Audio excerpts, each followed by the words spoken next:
Hi friends, welcome to tunes of life. അപ്പോൾ tunes of ലൈഫിലേക്ക് എല്ലാ ഫ്രണ്ട്സിനും സ്നേഹസ്വാഗതം. അപ്പോൾ ഇന്നത്തെ എൻ്റെ വീഡിയോ എന്ന് പറയുന്നത് കുട്ടികൾ +2 കഴിഞ്ഞ കുഞ്ഞുങ്ങൾ ഏത് കരിയറിലേക്കാണ് പോകേണ്ടത്, അല്ലെങ്കിൽ എന്തായിരിക്കും അവർക്ക് സെലക്ട് ചെയ്യാൻ കഴിയുന്ന കോഴ്സസ്, എൻ്റെ അറിവിൻ്റെ പരിമിതി വെച്ചുകൊണ്ട് എനിക്ക് പറയാനുള്ള കുറച്ച് കാര്യങ്ങളാണ് ഞാൻ നിങ്ങളുമായി ഷെയർ ചെയ്യാൻ ആഗ്രഹിക്കുന്നത്. അപ്പോൾ നേരെ വീഡിയോയിലേക്ക് പോകാം. അപ്പോൾ +2 കഴിഞ്ഞ കുഞ്ഞുങ്ങൾക്ക് ധാരാളം കോഴ്സസ് ഇന്ന് അവൈലബിൾ ആണ്. അപ്പോൾ അതിനെല്ലാത്തിനും പുറമെ നമ്മൾ നോക്കേണ്ട ഒരു കാര്യമുള്ളത്, നമ്മുടെ കുഞ്ഞിന് ഏത് കോഴ്സ് തിരഞ്ഞെടുക്കുന്നതിനാണ് കൂടുതൽ അഭിരുചി, അല്ലെങ്കിൽ അവരുടെ പാഷൻ എന്താണ് എന്നുള്ളത് നമ്മൾ മനസ്സിലാക്കിയിരിക്കണം. ഒരു 18 വയസ്സ് അല്ലെങ്കിൽ 17, 18 തികയാത്ത കുഞ്ഞു മക്കളാണ് അവരല്ലേ. അപ്പോൾ അവർക്ക് അവരുടേതായ ഒരു ഡിസിഷൻ എടുക്കാൻ ചിലപ്പോൾ ചില പരിമിതികൾ ഉണ്ടായിരിക്കും. ഓരോ കുഞ്ഞുങ്ങളുടെയും ഇതിന് മുമ്പത്തെ വീഡിയോകളിലും ഞാൻ പറഞ്ഞിട്ടുണ്ട്, ഓരോ കുഞ്ഞു മക്കളുടെയും സിറ്റുവേഷൻസ് ഡിഫറെൻ്റ് ആണല്ലേ. ഇപ്പോൾ കുറച്ച് കുഞ്ഞുങ്ങളുടെ പാരൻസ് അവർക്ക് വളരെ ചെറിയ നാൾ മുതൽ തന്നെ കൊടുക്കുന്ന ഗൈഡൻസ് വെച്ച് അവർ അതിനനുസരിച്ച് അവരുടെ അഭിരുചികൾ ഡെവലപ്പ് ചെയ്ത് കൊണ്ടുവരുന്ന കുഞ്ഞുമക്കളുണ്ട്. അതുപോലെ ഓരോ സ്കൂൾസിലും ഓരോ ടീച്ചേഴ്സും ഓരോ മുതിർന്നവരും ഈ കുഞ്ഞുങ്ങൾക്ക് കൊടുക്കുന്ന ആ ഒരു ഇമ്പാക്റ്റ് ആയിരിക്കും പല കുഞ്ഞുങ്ങളിലും ഒരു അഭിരുചിയായോ അല്ലെങ്കിൽ ഒരു പാഷനായോ ഒക്കെ പിന്നീട് ഇൻ ഫ്യൂച്ചർ വരുന്നത്. അപ്പോൾ നമ്മൾ കോഴ്സുകളെക്കുറിച്ച് എന്ന് പറയുമ്പോൾ ഞാൻ എല്ലാ കോഴ്സുകളെക്കുറിച്ചും പറയാനാണെങ്കിൽ നമുക്ക് ഈ ഒരു വ്ളോഗ് കൊണ്ട് തീരില്ല.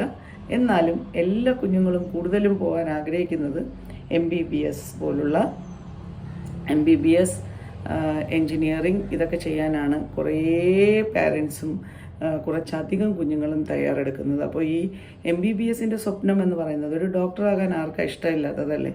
എല്ലാവർക്കും ഡോക്ടേഴ്സ് ആവാൻ ഇഷ്ടമാണ്. കാരണം ഭൂമിയിൽ ദൈവത്തിൻ്റെ മറ്റൊരു പ്രതിരൂപമാണ് ഡോക്ടർ എന്ന് എനിക്ക് പലപ്പോഴും തോന്നിപ്പോകാറുണ്ട്. അതൊരു സേവനം കൂടിയാണ്. നമ്മളൊരു ഡോക്ടറാവാൻ ആഗ്രഹിക്കുന്നു എന്നുള്ളത് നമ്മുടെ ഉള്ളിൽ നിന്ന് കൂടി വരേണ്ട ഒരു ആഗ്രഹമാണ്. അല്ലാതെ പാരൻസിൻ്റെയോ ടീച്ചേഴ്സിൻ്റെയോ ഒക്കെ സമ്മർദ്ദത്തിന് വഴങ്ങി ഒരു കുഞ്ഞ് ഡോക്ടറായാൽ തന്നെ ആ കുഞ്ഞിന് ആ ഒരു കാര്യത്തിൽ കൂടുതൽ കോൺസെൻട്രേറ്റഡ് ആയിട്ട് കാര്യങ്ങൾ ചെയ്യാൻ വളരെയധികം ബുദ്ധിമുട്ടുകൾ നേരിടുമെന്നുള്ളതാണ്. ചില കുഞ്ഞുങ്ങൾ വളരെ ചെറിയ പ്രായത്തിൽ തന്നെ അവരുടെ മനസ്സിൽ എനിക്കൊരു ഡോക്ടറാകണം എന്നുള്ള ചിന്ത എങ്ങനെയൊക്കെയോ കടന്നുകൂടിയിട്ടുള്ള കുഞ്ഞുമക്കളുണ്ട്. അപ്പോൾ അവർ വളരെ ചെറിയ ഒരു ആഫ്റ്റർ 8th തന്നെ അതിനു വേണ്ടിയുള്ള കോച്ചിങ് ക്ലാസ്സസിലൊക്കെ പോയി വേണ്ട ഗൈഡൻസ് ഒക്കെ എടുത്ത് എൻട്രൻസ് എക്സാം ഒക്കെ എഴുതി ഒരു ഫസ്റ്റ് ചാൻസിൽ തന്നെ നമുക്ക് കിട്ടുന്നതായിട്ട് കാണാം അല്ലേ.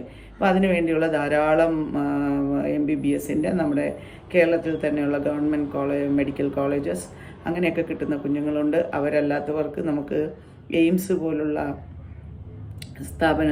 സ്ഥാപനങ്ങൾ വഴിയും MBBS പോകാം. അതുപോലെ ഡിഫൻസുമായി ബന്ധപ്പെട്ട ആംഡ് ഫോഴ്സസിൻ്റെ MBBS എൻട്രൻസ് എക്സാംസ് ഉണ്ടെന്നാണ് എനിക്ക് തോന്നുന്നത്. അത് ഞാൻ കൂടുതലായിട്ട് നോക്കിയിട്ടില്ല.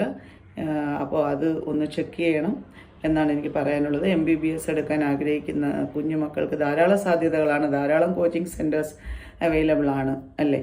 അപ്പോൾ ഇതൊന്നും അല്ലാതെ എൻജിനീയറിങ്ങിനാണ് പോകാൻ ആഗ്രഹിക്കുന്നതെങ്കിൽ എൻജിനീയറിങ്ങിൽ തന്നെ എത്രയെല്ലാം വിഭാഗങ്ങളുണ്ടെന്നുള്ളത് നിങ്ങൾക്കറിയാം. Aeronautical engineering, automobile engineering, civil engineering, ഇലക്ട്രോണിക്സിൻ്റെ എൻജിനീയറിങ്, അങ്ങനെ ഡിഫറെൻറ്റ് ബ്രാഞ്ചസിൽ നമുക്ക് എൻജിനീയറിങ് പഠിക്കാനുള്ള സാധ്യതകളുണ്ട്. നമ്മുടെ ട്രിവാൻഡ്രത്ത് CT കോളേജ്, അതായത് Shri Chithira Thirunal college of engineering ഉണ്ട്, ഗവൺമെൻറ് എൻജിനീയറിംഗ് കോളേജസ് ഉണ്ട്. അപ്പോൾ അങ്ങനെയുള്ള ഇതിലേക്കെല്ലാം നമുക്ക് പോകാൻ സാധിക്കും. അതല്ലാതെ ഒരു ടീച്ചറാവാനാണ് ആഗ്രഹിക്കുന്നതെങ്കിൽ ആ കുട്ടി ആ രീതിയിലുള്ള പഠന രീതികളായിരിക്കണം +2 കഴിഞ്ഞ് സ്വീകരിക്കേണ്ടതല്ലേ. ഒരു ടീച്ചറാവണമെന്നുണ്ടെങ്കിൽ എല്ലാവർക്കും അറിയാം, B.Ed, M.Ed, PhD, അതുപോലെ ബാക്കിയുള്ള അതിനും കയറേണ്ട എക്സാംസ് ഒക്കെ വേറെ ഉണ്ട്. അതെല്ലാം നിങ്ങൾക്ക് അറിയാമല്ലോ.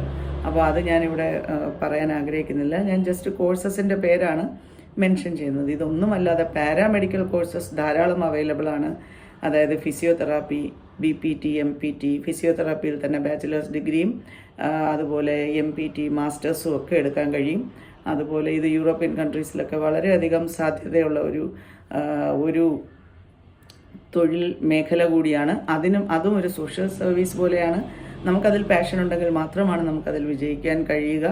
അപ്പോൾ ബാക്കി ലാബ് ടെക്നീഷ്യൻ കോഴ്സസ് ഉണ്ട്, റേഡിയോളജിയുടെ കോഴ്സസ് ഉണ്ട്, ഒപ്താൽമോളജിയുടെ കോഴ്സസ് ഉണ്ട്, അതുപോലെ ഓപ്പറേഷൻ തിയേറ്റർ അസിസ്റ്റൻറ്റിൻ്റെ ധാരാളം കോഴ്സസ് ഉണ്ട്. അപ്പോൾ നമുക്ക് ഏതാണ് നമ്മുടെ കുഞ്ഞിന് അഭികാമ്യമായുള്ളത്, നമ്മുടെ കുഞ്ഞ് ഏത് പഠിക്കാനാണ് ആഗ്രഹിക്കുന്നത്, ആ മേഖലയിലേക്ക് വിടുക. പിന്നെ പോളിടെക്നിക്സ് ഉണ്ട്, ഡിപ്ലോമ കോഴ്സസ് അല്ലേ, ഓരോന്നിൻ്റെയും ഡിപ്ലോമ, ഇലക്ട്രോണിക്സിൻ്റെ ആയാലും എൻജിനീയറിംഗ് സിവിലിൻ്റെ ആയാലും ഒക്കെ ഡിപ്ലോമ കോഴ്സസ് ഉണ്ട് പോളിടെക്നിക്സിൽ.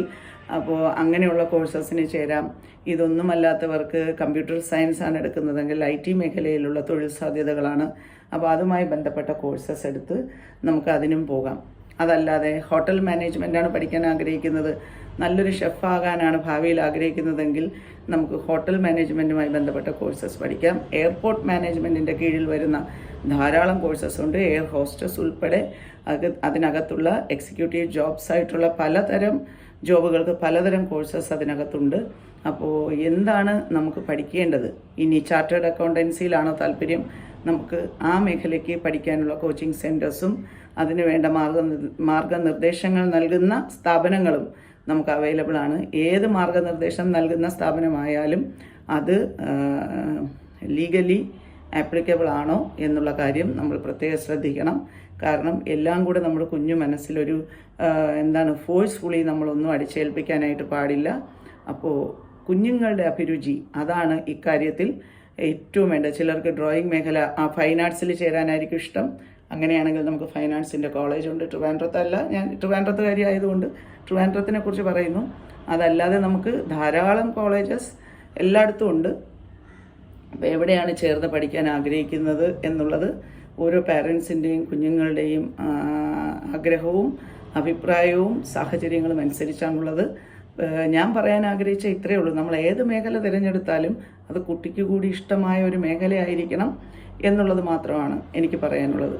നമ്മൾ അടിച്ചേൽപ്പിച്ച് അവരെ നമ്മളൊരു കോഴ്സിലേക്ക് വിട്ടു കഴിഞ്ഞാൽ അവർക്ക് ആ പഠനം വളരെ ദുസ്സഹമായി മാറുകയും പിന്നീട് അവർക്ക് അതിലുള്ള ഒരു ജോലി ചെയ്യാനുള്ള താല്പര്യമില്ലായ്മയും, കാരണം +2 കഴിഞ്ഞാണല്ലോ നമ്മുടെ പ്രൊഫഷൻ ഏതാണെന്ന് നമ്മൾ തിരഞ്ഞെടുക്കുന്നത്. ഞാൻ പറയാൻ വിട്ടുപോയൊരു കോഴ്സുണ്ട്, അതാണ് നമ്മുടെ LLB. എനിക്ക് ഏറ്റവും ഇഷ്ടമുള്ള ഒരു കോഴ്സാണ്. ടീച്ചിങ് പ്രൊഫഷൻ കഴിഞ്ഞാൽ പിന്നെ എനിക്കിഷ്ടമുള്ള ഒരു ജോബാണ് LLB എന്ന് പറയുന്നത്. LLB എടുക്കാൻ ആഗ്രഹിക്കുന്ന, ചെറുതിലേ മുതലേ ഞാനൊരു അഡ്വക്കേറ്റ് ആകും എന്ന് ചിന്തിച്ച് ഇരിക്കുന്ന കുഞ്ഞുങ്ങൾ അതിന് മാത്രമേ പോവുമല്ലേ, അല്ലാതെ അവർ വേറൊരു കോഴ്സ് എടുത്ത് ഒരിക്കലും പോവില്ല. അപ്പോൾ ഒരു അഡ്വക്കേറ്റിൻ്റെ ഒരു വാല്യൂ ഞാൻ മനസ്സിലാക്കുന്നത്, ചെറിയ ആവശ്യങ്ങൾക്ക് വേണ്ടിയൊക്കെ നമ്മൾ കോർട്ടിൽ പോകുമല്ലോ, കോടതിയിൽ പോകുമ്പോഴാണ് ഒരു അഡ്വക്കേറ്റ് എത്രത്തോളം വാല്യുബിൾ ജോബാണ് ചെയ്യുന്നത് എന്നുള്ളത് മനസ്സിലാവുന്നത്. അങ്ങനെ ഓരോ പ്രൊഫഷനും അതിൻ്റേതായ മൂല്യമുണ്ട്. അതിന് ഏറ്റവും ചെറിയ പ്രൊഫഷൻ ആണെങ്കിൽ പോലും, ഒരു ഹൗസ് കീപ്പിംഗ് ആണെങ്കിലും അല്ലെങ്കിൽ ഒരു പിയൂൺ വർക്കാണ് നമ്മൾ ചെയ്യുന്നതെങ്കിലും അത് ചെയ്യാനുള്ള പ്രാവീണ്യം, അത് ചെയ്യാനുള്ള ആ ഒരു മനസ്സ്, അതാണ് നമ്മൾ അപ്രീഷിയേറ്റ് ചെയ്യേണ്ടത്. അല്ലാതെ ഒരു ജോലിയും ഒരു കോഴ്സും മറ്റൊന്നിനേക്കാൾ കുറഞ്ഞതോ കൂടിയതോ അല്ല. എല്ലാത്തിനും അതിൻ്റേതായ ഒരു വാല്യൂ ഉണ്ടെന്നാണ് ഞാൻ കണക്കാക്കുന്നത്. അപ്പോൾ എല്ലാ കുഞ്ഞുമക്കൾക്കും എല്ലാ പാരൻസിനും നല്ലൊരു ഫ്യൂച്ചറിന് വേണ്ടിയുള്ള എല്ലാ കാര്യങ്ങളും മംഗളമായി നടക്കട്ടെ എന്ന് പ്രാർത്ഥിക്കുന്നു. അപ്പോൾ ഈ വരുന്ന അക്കാഡമിക് ഇയർ നമുക്ക് എല്ലാവർക്കും സന്തോഷം നിറഞ്ഞതാവട്ടെ. വിഷമങ്ങൾ വന്നാൽ അതിനെ അഭിമുഖീകരിക്കാൻ ഓരോ കുഞ്ഞുങ്ങൾക്കും, ഓരോ പാരൻസിനും, ഓരോ ടീച്ചേഴ്സിനും നല്ല ശുദ്ധിയുള്ള ചിന്തകളും നല്ല മനസ്സും നല്ല മനസാന്നിധ്യവും ഒക്കെ ഭഗവാൻ അനുഗ്രഹിച്ചു നൽകട്ടെ എന്ന് പ്രാർത്ഥിച്ചുകൊണ്ട് വീണ്ടും കാണാം. Love you all.